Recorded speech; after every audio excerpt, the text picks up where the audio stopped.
In this podcast episode, Ben Shapiro discusses the recent helicopter crash in Azerbaijan that resulted in the death of the president of Iran, Ebrahim Raisi, and the foreign minister of Iran, Hossein Amir-Abdollahian.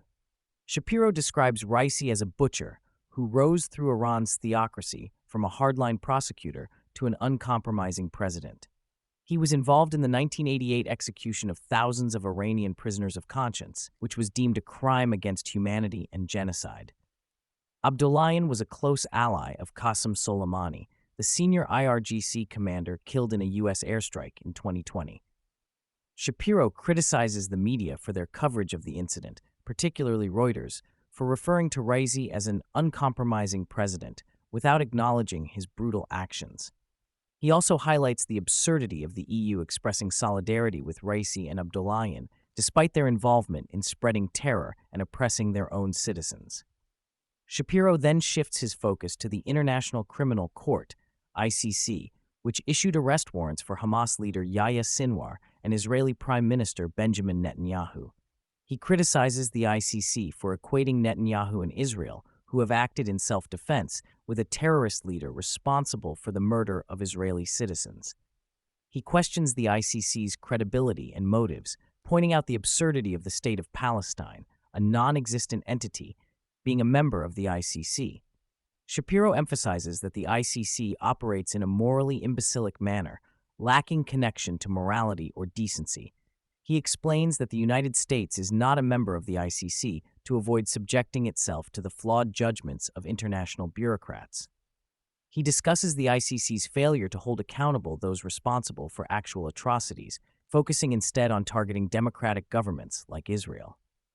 Shapiro contrasts natural law with legal positivism, which posits that laws are only what governments dictate. He criticizes the ICC for claiming to uphold universal human rights law while failing to prosecute certain countries like Venezuela and Niger. He argues that the ICC lacks enforcement power and is essentially a joke institution. The discussion shifts to the United States' involvement in forming the concept of an international community post-World War II. Shapiro asserts that the idea of a global community punishing wrongdoers has been a failure, with the UN being ineffective due to the varying virtues of its member states. He suggests that the U.S. should impose secondary sanctions on the ICC to delegitimize it further. Moving on to domestic politics, Shapiro analyzes the economic impact of the Biden administration. He points out that consumer sentiment is at a 6-month low, with rising inflation and stagnant retail sales causing concern among Americans. He highlights a New York Times Siena poll showing that a majority of voters would never vote for Biden, indicating a significant challenge for his re-election prospects. Shapiro notes that Biden is losing support among black voters, a demographic he previously relied on. He criticizes Biden for pandering to black voters by invoking personal tragedies and engaging in performative gestures like clapping for calls to leave Hamas in power. He emphasizes that Biden's reliance on sympathy tactics is distasteful and ineffective in garnering support. He also highlights Biden's tendency to make false claims, such as exaggerating the diversity in his administration and spreading misinformation about voting procedures in Georgia. Furthermore, Shapiro discusses Biden's attempts to avoid further debates with former President Donald Trump. He mentions Trump's call for a drug test before the debate and how Biden's refusal to engage in more debates could impact his campaign. Shapiro also brings up RFK Jr.'s presence in the swing states and how he is drawing support away from Biden, posing a challenge for the current administration. The podcast shifts focus to Pope Francis and his recent appearance on 60 Minutes.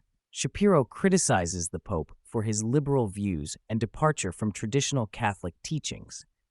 He points out the Pope's emphasis on liberal ideologies, such as redistributionism and open borders, which may alienate conservative members of the Catholic Church.